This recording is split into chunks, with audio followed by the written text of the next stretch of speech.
This film will list each piece of equipment used in the project and give details of their features and functionality.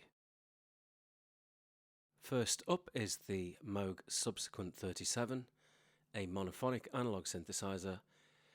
It's actually paraphonic. Technically, its two oscillators can independently track keyboard pitch in duo mode, but I'm not using it that way here. I'm using it as a monophonic synthesizer for bass sounds principally, and it's chosen for its knob per function design, which lends itself to live performance, of course.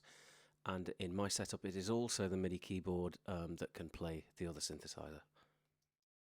Next, we have the Prophet Rev 2 desktop version.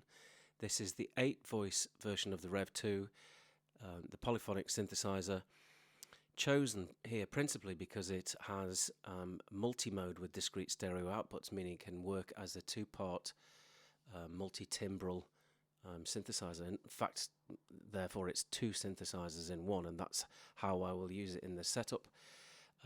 It has obviously a compact desktop form factor for portability in case I want to use it for live shows. And in this project, for each song, it will play two separate parts, so you'd be used as two synthesizers, either playing a lead or a pad or an arpeggio. Next, we have the Electron Octatrack, this one being the Mach 2 version. It will play audio samples and also be a MIDI sequencer for both synthesizers.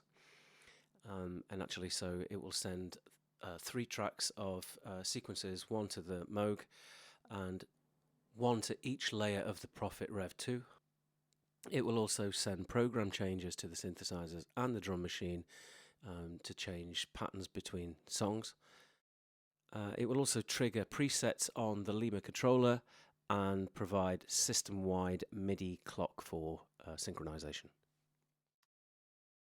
The drums in this system will be provided by the Roland TR-8S, an 11-channel drum machine with discrete outputs, built-in sequencer obviously, but most importantly performance-orientated controls, so faders and control pots on each channel, making it particularly suitable for live performance. The MIDI interface I will be using in the project is the iConnect MIDI 4 Plus, chosen because it provides an interface between traditional 5-pin DIN MIDI, USB MIDI, and crucially for this project, MIDI from iOS devices. Mixing and 3D panning for the project will be handled inside the DAW Reaper.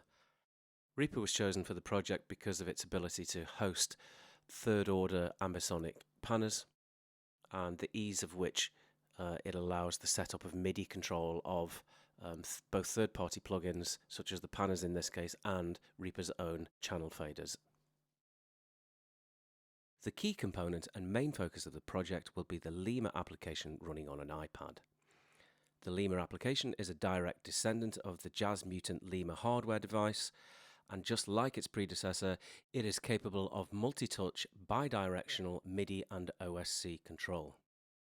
For this project, I'll be using the Companion Lima editor software running on the desktop computer to design and build a bespoke controller for both synthesizers, the Octatrack, the drum machine, and also the faders and panners in Reaper.